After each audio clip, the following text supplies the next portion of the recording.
আজকে বানিয়েছি মজাদার সুন্দর সুন্দর সাদা সাদা পাঁপড়।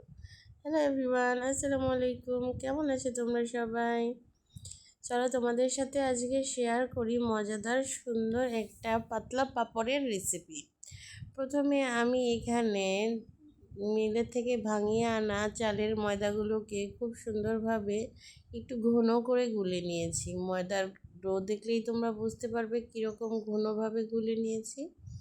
তারপরে একটা কড়াইতে পানি বসিয়ে তার মধ্যে একটা ঝাঁকা দিয়ে নিয়েছি। এখন একটা পিঠা দিয়ে খুব সুন্দরভাবে ঢেকে একটু ভাপিয়ে নিয়েই নামিয়ে নিব এই পাতার পাঁপড়গুলো। এই পাঁপড়গুলো খেতে খুবই মজা হয়। তোমরা কারা কারা এই পাতার পাঁপড়গুলো খেয়েছো কমেন্টসে জানিয়ে যেও। আর তোমাদের কোন কোন এলাকায় এই পাতার পাঁপড়গুলো বানানো হয় তাও কমেন্টসে জানিয়ে যেও। অনেকে এই পাতার পাঁপড়গুলো বানানোর সময় রং ব্যবহার করে। আর যেহেতু আমার বাচ্চা আছে তাই আজকে পাতার পাঁপড়গুলো বানানোর সময় আমি এখানে রঙগুলো ব্যবহার করব না। যতটা সম্ভব ভেজালমুক্ত খাবার দাবারের চিন্তা ভাবনা করাই ভালো। পাতার পাঁপড়গুলো শুকিয়ে গেলে খুব সুন্দরভাবে পাতা থেকে এইভাবে উঠিয়ে নিতে হয়। দেখো কতটা সুন্দর হয়েছে পাতার পাঁপড়গুলো।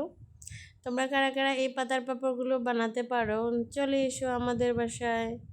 আজকের এই পাতার পাঁপড় বানানোর ভিডিও এই পর্যন্তই। দেখা হচ্ছে নেক্সট ভিডিওতে। আল্লাহ হাফেজ।